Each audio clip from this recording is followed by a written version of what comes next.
I had an employee who was injured on the job. Now, we are required to report any kind of injury, job-related injury, to our boss immediately. I was the boss. One of my employees came to me and said, "Hey, Chip, I have to report to you that I've hurt my back. I hurt my back when I was ramming this door on a search warrant." And I said, "Oh, I'm sorry to hear that. Which warrant was that?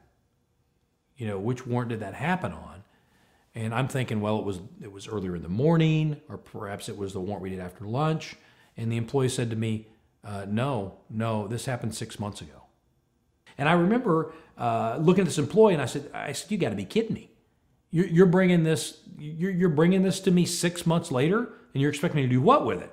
And so I said, don't you understand the importance of reporting immediately? And I started just going at him, right? I'm just giving him the business. And he's just sitting there listening to me. And yes, sir, yes, sir, yes, sir, won't happen again, sir. I clearly understand, sir. I said, it better not happen again. There's going to be consequences. I don't ever want to deal with this again. This one's on me. The next one's on you. So I think it was about 3 months, maybe 4 months later, same employee, different conversation. They come to me, "Hey, Chip, I got to tell you, I've injured my elbow." Well, that's a problem. When did this happen? And he says, "This happened 5 weeks ago." And now I lose it. There are veins popping out of my neck, right? My temple's throbbing, my jaw is tight. I'm looming over this employee, and I'm giving him the business. And I'm saying things like, "You have got to be kidding me.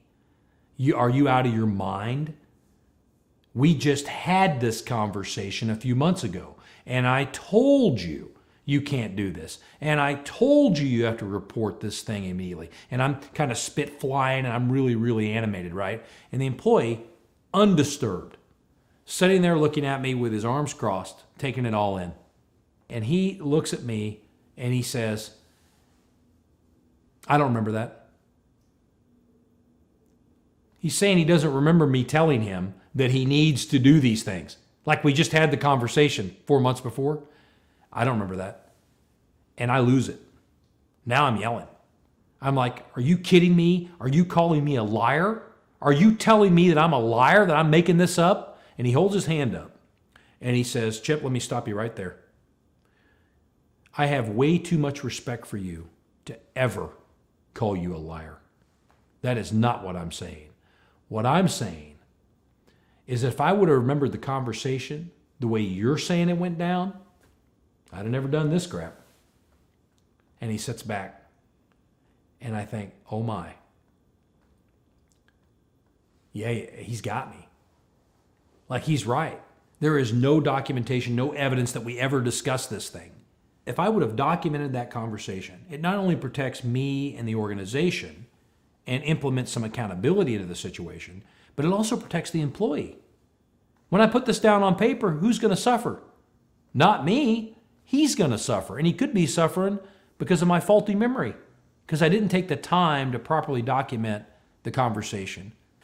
So that's the message I try to get across to people with this. If you are having a conversation with an employee about some significant issue, some misconduct issue that you want corrected, and you don't document it, you've got to be okay with knowing that that conversation never happened.